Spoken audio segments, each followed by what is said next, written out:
What's the hack? How do you become stronger, smarter, faster, healthier?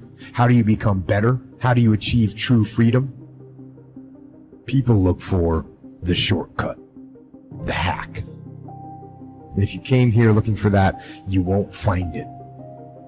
The shortcut is a lie. The hack doesn't get you there. And if you want to take the easy road, it won't take you to where you want to be. To reach goals and overcome obstacles and be the best version of you possible will not happen by itself. It will not happen cutting corners, taking shortcuts, or looking for the easy way. There is no easy way. There is only hard work, late nights, early mornings, practice, rehearsal, repetition, study, sweat, blood, toil, frustration, and discipline. Discipline, the root of all good qualities, the driver of daily execution, the core principle that overcomes laziness and lethargy and excuses. Discipline defeats the infinite excuses that say, not today, not now, I need a rest, I'll do it tomorrow. No one is going to create the lifestyle, no one is going to create the future that you want for you. At the end of the day, you can't replace hard work. I know some of us, maybe we don't come from the greatest home environment, we don't come from the greatest social and economical status, but at the end of the day, we are still in control of our lives. I promise you. Don't compare yourself to people that you feel are more qualified than you. Don't compare yourself to people that you think that are more talented than you. Don't compare yourself to other people's giftings. At the end of the day, hard work works. Hard work can always outwork talented people who don't want to work that hard. Hard work will always create opportunities for us to win in life. I mean that. Tell yourself that satisfaction isn't enough. It's not a question of whether or not it's possible. Conquering is part of your description. It is in your nature. The will to overcome and produce was designed to be a part of your genetic makeup. Life's going to give you ultimately what you'll fight for. In your life, you're going to get what you tolerate. Stop tolerating for these people who have believed in you all your life, an inferior life for you. Don't tolerate it anymore. Yeah, you got to give it your best, but it starts making a decision that this is over. I don't tolerate this life anymore. Pretty good's not good enough for my family, my parents, my future. You can do this. You're great. You're special. You were born for a reason. Days that I feel like I'm not going to make it. On the days that it feels like I can't endure anymore, I think back on my track record for surviving all my bad days. And so far, surviving all my bad days, my track record is 100%. This thing you're going through, this just uniquely yours. You just got to understand, you ain't the only one. You ain't the only one going through it. Now, you have to understand why you're going through the period that's causing you to make you want to give up. See, the devil has one mission only, is to rob you of your destiny. That's the devil's only job. If he can get you to give up, you have been robbed of your destiny. If he can get you to become a criminal, he robs you of your destiny. If he gets you to never follow your dream, chase your dream, he robs you of your destiny. If he causes you to think that this is all my life is, he has caused you to rob you of your destiny. You just have to understand that Satan has one job, to rob you of your destiny. When you have thoughts that are negative, that's not God. That's Satan. He's doing everything he can to keep you from being who God made you to be. You got to get focused. You got to understand that this hard time that you're going through is everything you're going through is preparing you for what you ask God. every trial and tribulation you go through prepares you for the life God has. All the hard times. First of all, let me just say one last thing. You cannot name one single thing that God has not brought you through. If he hasn't brought you through it, he's currently pulling you through it right now. The thing that's happening to you is God is processing. Every difficult moment you're having, he's just processing. That's all he's doing. Everything you're going through is preparing you for what you ask God for. And if you need to be tough when you get to where you're going, then he gonna toughen you. If you got to be more caring along the way, he gonna let you have some trials come your way that's gonna have to produce that in you. Everything you ever thought you would not make it through, you got past it. Now, if you're currently going through something right now, guess what? You're going to get past that too. It always works that way. You always do. 3 major parts to personal development. Number 1 is physical part. Part of success is physical. Some people don't do well because they don't feel well. One of the first things to go to work on with intensive effort, and that's your own good health. Because a lot of things come from that. You know, the future possibilities could be greatly diminished by being lazy in producing maximum health. If you'll take care of that as a support system, you can't believe what else is possible. You can't believe what the mind can think of. You can't believe your imagination and your faith and your ability to say, hey, I'll go to work and produce the muscle to do the deal. Why? I'm healthy. I'm vigorous. I'm vital. I'm not out of breath. But sometimes, you know, when all these ideas and stuff comes and, you know, you're a little bit too weak to even attempt, you say, oh, I'm not sure I can do that. The doubts sometimes are more physical than they are mental. You haven't got the vitality to believe it's possible.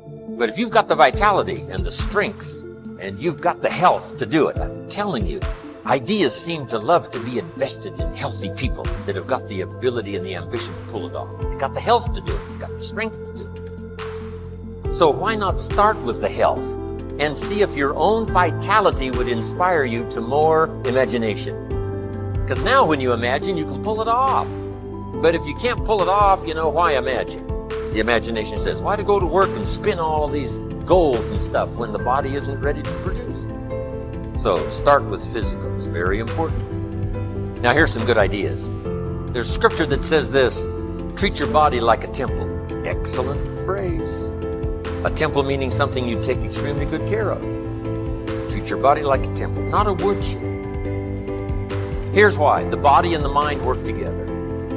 The body and the physical and the health is a support system for the mental that can dream, that can think, that can ponder, that can wonder, that can design, that can believe, that can have the spirit and all that's possible in terms of emotional content. But now, since the mind and the body work together, you got to take care of the body as a support system.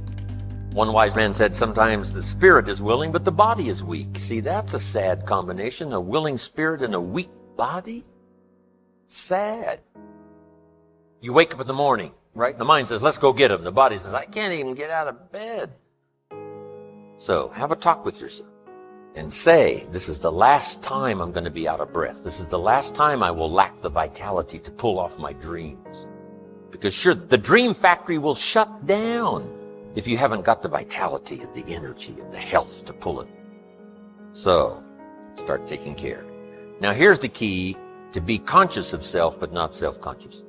You just got to take care of it. You don't have to be a fanatic. It doesn't take 8 hours a day pushing weights to have relative good health. Just do the simple stuff, the exercise and the nutrition and the health and just do the stuff.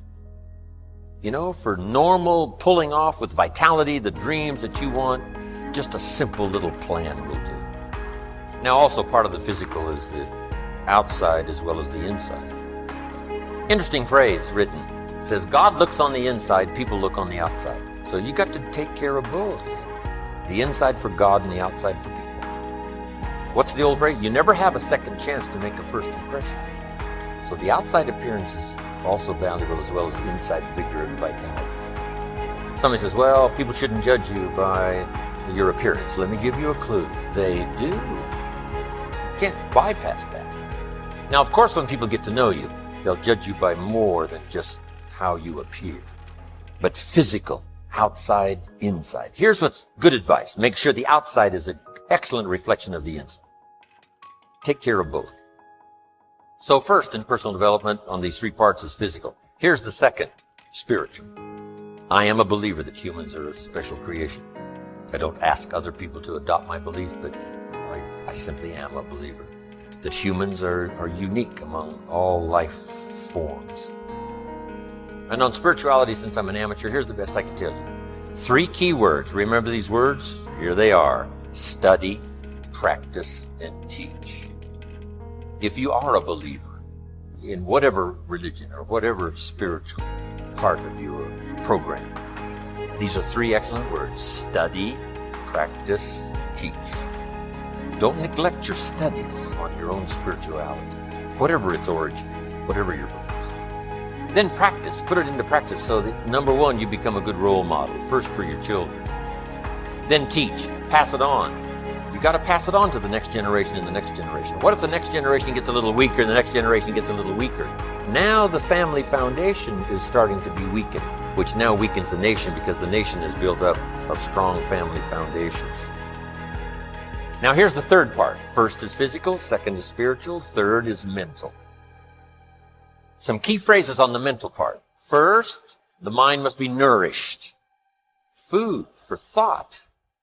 Bread for the head. Yes, you need a slice of toast in the morning, right, for your body, but you need a slice of cassette you put in the car system and listen and listen. Let something feed your mind.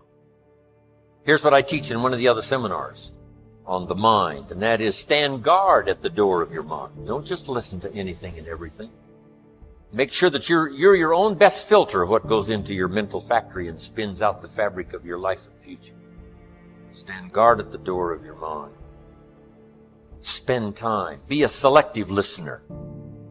But you got to have a good diet, a good mental diet. When you walk into a home and walk into the pantry of the kitchen, you take a look what's in there. This family's either going to be healthy or it isn't going to be healthy. A lot depends on what's in the cupboard. What you bring home, right, from the grocery store that you feast on for the body. Now here's what's important. A proper menu for the mind to make sure that it's got a wide range of nourishment. Because the mind needs the full education.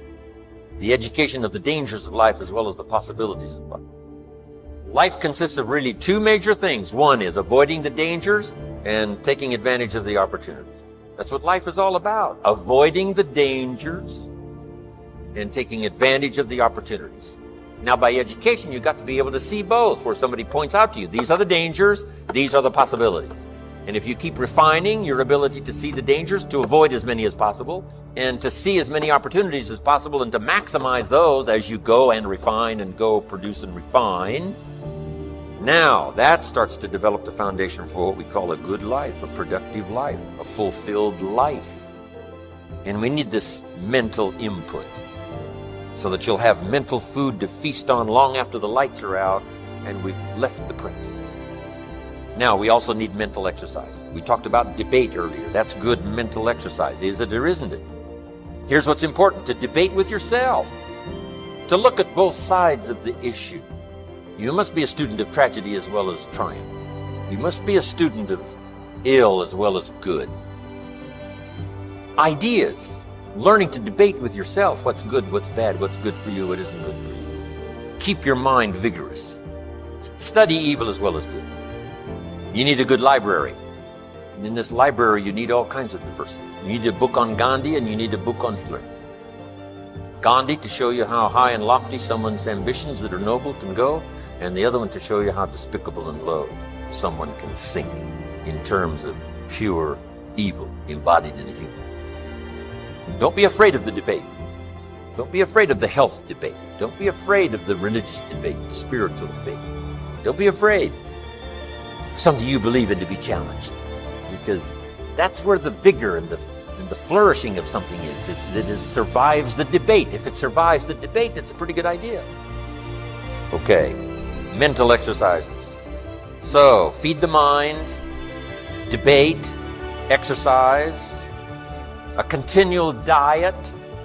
You can't go too long in between the classes and the schools and seminars and the sermons where things are being taught of value.